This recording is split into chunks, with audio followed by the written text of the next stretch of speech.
Market का पंचनामा में आप सभी का स्वागत है। आपके साथ मैं हूं वरुण दुबे और गजब का मोमेंटम भारतीय बाजारों में देखने मिल रहा है। लगातार चौथा दिन है जब भारतीय बाजारों में तेजी देखने मिली। इनफैक्ट ये महीने की जब हमने शुरुआत की थी तब हम 10,300 पे थे और आज देखिए 10,760 के आसपास हमने क्लोजिंग दी है।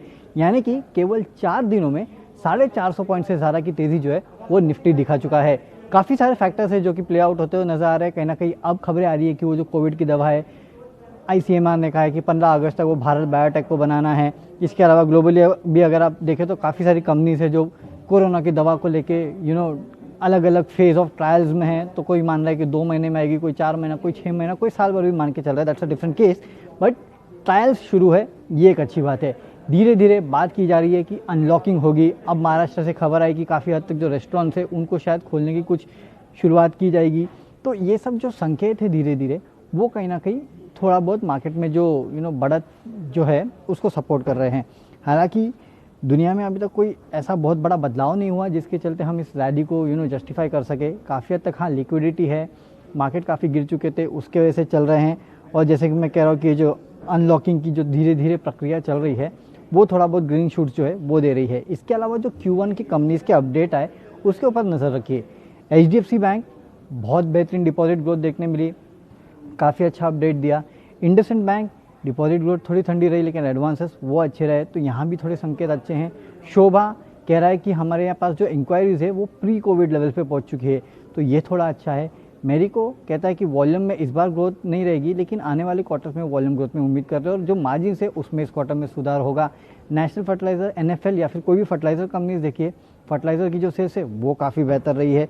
तो ये एक्चुअली पहले लोग मान के चल रहे थे कि Q1 पूरे तरह से वॉश आउट रहने वाला है, लेकिन अभी तक जो इनिशियल अपडेट्स हैं, ये इनिशियल अपडेट्स है, ये पूरा फाइनल नहीं है, ये याद रखिएगा। जो इनिशियल अपडेट्स आ रहे हैं वो थोड़े सेटिस्फैक्ट्री है, तो कहीं ना कहीं वो आपके जो सेंटिमेंट्स है उसको सुधार रहे हैं। और इसके अलावा लिक्विडिटी तो मार्केट में थी, तो ये दोनों चीज़ें जो है वो मार्केट को कहीं ना कहीं आगे लेके जाने का काम कर रही है। और लेवल्स तो आपको याद होगा, हमने पिछली बार आपसे कहा था कि 10,900 के आसपास मार्केट जा सकता है, एक बार 10,550 को पार करेगा तो, और देखिए वही हुआ। 10,550 को पार करने के बाद अब हाँ आज तो हम 10,800 के ऊपर जा चुके हैं। ज़्यादा टाइम नहीं लगेगा, 200 देगा DA में जो है 10,889 के आसपास या 10,900 के आसपास आप पकड़िए, उस लेवल को मार्केट जो है फटाक से छू सकता है। जिस तरह का मोमेंटम एटलीस्ट जारी है देख के तो ये लगता है। फंडामेंटल्स कुछ काफ़ी सुधरे नहीं है, थोड़े ग्रीन शूट ज़रूर मिले हैं, लेकिन लिक्विडिटी जो है मार्केट्स को पूरी तरह से ड्राइव करेगी, इतना तो पक्का है। और एक बार हम 10,900 को पार किए, वो जो 200 DA में है, उसके बाद हम सीधे 11,100 के लेवल तक छू सकते हैं। यानी कि उसके बाद 200 पॉइंट की रैली जो है वो और खुलती है। और बैंक निफ्टी भी ऐसा ही है, एक बार 22,550 के ऊपर अगर हम गए ना, ये मैं क्यों बोल रहा हूँ क्योंकि मेरे ख्याल से 18 या 19 मार्च को जब हम 22,400 के आसपास खुले थे, फिर हमने हाई मारा था 22,500 का, उसके बाद नीचे गिर गए थे और उसके बाद से जो गिरे हैं उस लेवल को हम छू नहीं पाए हैं। इसके लिए मैं कह रहा हूँ कि अगर उस लेवल को हमने फिर से टेस्ट कर लिया ना, तो फिर से आपको बैंक निफ्टी जो है उसमें 500 पॉइंट की रैली देखने मिलेगी। तो बैंक निफ्टी की 500 पॉइंट की रैली और निफ्टी की 100-150 पॉइंट के आसपास की रैली, इस तरह का शायद आपको ट्रेंड आने वाले कुछ दिनों में देखने मिल सकता है। तो बैंक निफ्टी का सपोर्ट करना काफ़ी ज़रूरी है। ये हमने आपको फ्राइडे को भी कहा था और आज बैंक निफ्टी ने सपोर्ट किया है। इसके लिए आप देख रहे हैं कि निफ्टी में इस तरह की तेज़ी जो है वो देखने मिली है।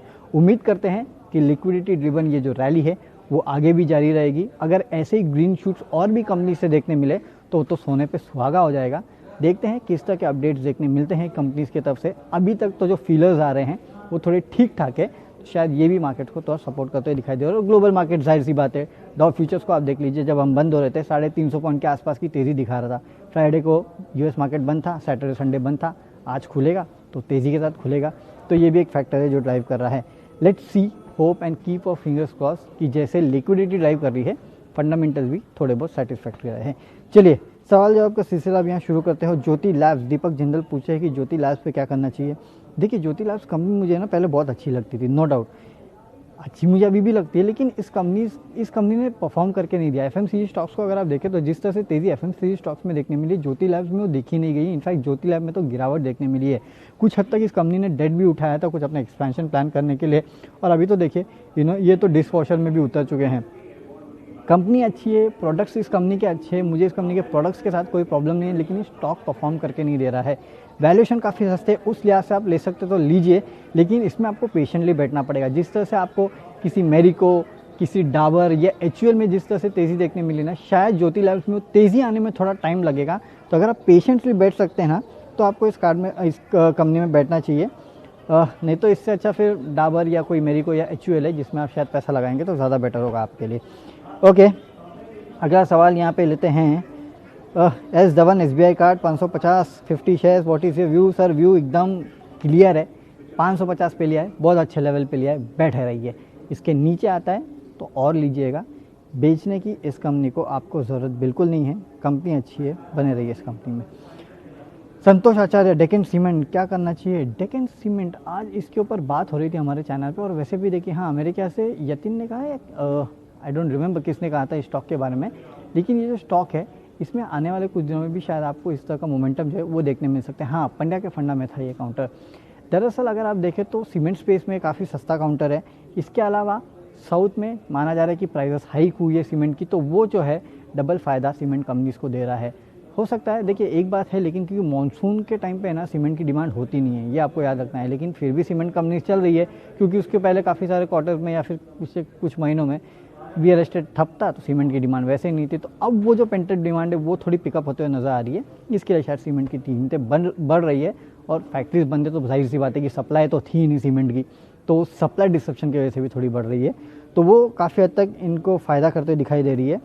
मेरे ख्याल से ये मोमेंटम जो है सीमेंट कंपनीज में अगले कुछ दिनों तक जारी रह सकता है। वैसे भी देखिए इस हफ्ते काफ़ी सारी सीमेंट कंपनीज की बोर्ड AGM है, आज श्री सीमेंट, ACC, आने वाले दिनों में अंबुजा की है, तो इस चलते सीमेंट पैक थोड़ा लेने वाला है, थोड़े लाइमलाइट में बनिए। 400 तक के लेवल्स के देखिए इस काउंटर को, मेरे ख्याल से आ सकता है। वैसे भी प्रदीप ने मेरे ख्याल से 375 के आसपास के लेवल दिए, बने रहिए इस काउंटर में। Bharat dynamics long term view, Ravi Yadav sir, Bharat dynamics ये तो गजब कर रही है कंपनी, HAL हो या भारत डायनेमिक्स हो I mean it's really great कि इन कंपनीज़ को ऑर्डर मिलेंगे। जैसे कि HAL ने भी अपने इंटरव्यू में कहा कि 1 लाख करोड़ के आसपास की ऑर्डर बुक है, तो वो तो सबको पता था कि इनकी ऑर्डर बुक काफ़ी अच्छी है। लेकिन अब क्योंकि चाइना के साथ जिस तरह से टेंशन है, भले डी-एस्केलेशन हो जाए, देखिए डी-एस्केलेशन भी हो गया ना, तो भी हम हमारी सैन्य ताकत जो है उसको बढ़ाएंगे, इतना तो अब तय हो गया है। अगर सैन्य ताकत आप बढ़ाओगे तो जाहिर सी बात है इन कंपनीज़ को ऑर्डर मिलेगी। तो भले भारत डायनेमिक्स हो, भले HAL हो, इन कंपनीज़ में आपको बने रहना है। लेकिन हाँ, थोड़ा प्रॉब्लम सिर्फ यही है कि इनमें तेज़ी काफ़ी ज़्यादा हो गई है। फंडामेंटल इस कंपनियों में कोई प्रॉब्लम नहीं है, लेकिन तेज़ी काफ़ी ज़्यादा हो गई। तो अगर आप नई पोजीशन लेना चाहते हैं ना, तो एक स्टॉप लॉस रखना, स्ट्रिक्ट स्टॉप लॉस नीचे 10% का। और अगर आपके पास एग्जिस्टिंग पोजीशन है तो आपको होल्ड करना चाहिए। देखें और क्या होता है। मेरे ख्याल से दिन इन कंपनीज़ के अच्छे, काफ़ी ज़्यादा अच्छे आएंगे, इतना तो पक्का है। Kisan Mohanty, M&M for this week sir, this week क्यों? M&M देखिए फंडामेंटल ये सब निफ्टी की कंपनीज है, अच्छी कंपनीज है। M&M लोग कह रहे हैं कि हाँ ट्रैक्टर की सेल्स काफ़ी अच्छी रही, नो डाउट ट्रैक्टर की सेल्स इस महीने में काफ़ी बेहतर रही। भले वो M&M बोलो, आप एस्कॉर्ट्स बोलो, या तो वो VST टीलर्स एंड ट्रैक्टर्स उनकी बोलो, वहाँ भी 10% के आसपास की सेल्स बढ़ते हुए दिखाई दिए ट्रैक्टर्स की। तो ट्रैक्टर की सेल तो अच्छी रही है, रूरल ग्रोथ अच्छी है, ये अच्छा है। लेकिन मेरे लिए एक दिक्कत की बात है, और ये जो बढ़ते पेट्रोल डीजल की कीमतें ना, ये, और उसमें भी मुझे सबसे बड़ी दिक्कत क्या लगता है कि जो डीजल के दाम पेट्रोल के दाम सेम हो गए। अब दोनों में डिफरेंस यही था डीजल और पेट्रोल में कि डीजल के दाम कम रहते थे पेट्रोल से, इसके लिए लोग डीजल की गाड़ियाँ प्रेफर करते थे जो कि पेट्रोल से महंगी होती थी। अब अगर दोनों के दाम सेम हो गए हों तो कोई क्यों प्रेफर करेगा डीजल की गाड़ी? और महिंद्रा एंड महिंद्रा का डीजल में अच्छा खासा एक्सपोजर है। ये मेरे लिए चिंता की बात है कि यहाँ ये कंपनी क्या करती है, किस तरह से अपने आप को रीअलाइन करेगी पेट्रोल की तरफ, या फिर क्या करेंगे ये अपडेट, आई डोंट नो। ठीक है, तो ये मेरे लिए क्वेश्चन मार्क रहेगा। ट्रैक्टर सेल्स चलेगा, बहुत अच्छा है, उसके बलबूते पे कंपनी चल रही है। लेकिन याद रखिए एक समय ऐसा आया था, कुछ ही साल हुए, मेरे ख्याल से ज़्यादा साल नहीं हुए, जब पेट्रोल डीजल के रेट एकदम हाई पे पहुंच गए थे, और उस समय इन ऑटो कंपनीज की क्या धुलाई हुई थी। लोग यही कह रहे थे कि पेट्रोल के दाम ज़्यादा हो गए तो लोगों ने खरीदना छोड़ दिया। नो नथिंग लाइक, होता है, चलता रहता है ये सब, तो देखिए मार्केट है तो ये चलता रहेगा। बट हाँ, थोड़ा प्रॉब्लम भी हो सकता है इन कंपनीज़ में, तो उस लिहाज से आपको अगर रखना है तो स्टॉप लॉस का ट्रेड कीजिएगा। हो सकता है कि ट्रैक्टर की जो स्टोरी है वो पहले प्ले आउट होते हुए नजर आए, उसके चलते स्टॉक में तेज़ी देखने मिले, थोड़ी बहुत तेज़ी हो जाए ना, फिर थोड़ा प्रॉफिट बुक कर लेना, कूल ऑफ होने देना, क्योंकि ऑटो में ये एक क्वेश्चन मार्क है, पता नहीं है कैसे प्ले आउट होएगा, but it can be dangerous, तो इसके लिए। अच्छा, सुनैना अभिषेक खाटिक पूछ रही हैं DLF, madam real estate counters पे मेरा इतना पॉजिटिव व्यू है नहीं। देखिए अगर मैं रहना चाहूँ ना इस स्पेस में, तो शायद मैं गोदरेज प्रॉपर्टीज़ को बहुत ज़्यादा प्रेफरेंस दूंगा। शोभा फिर भी ठीक है।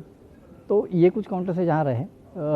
DLF not one of the favourite bets, रहना चाहते रहिए आप, बट इस स्पेस में रहना तो गोदरेज प्रॉपर्टीज ज़्यादा बेटर है। DLF में अगर रहोगे भी ना तो एक स्ट्रिक्ट स्टॉप लॉस के साथ रहना, क्योंकि मुझे शायद इतना कन्विक्शन नहीं है इन कंपनीज़ पे, तो वो एक प्रॉब्लम है तो इसके लिए।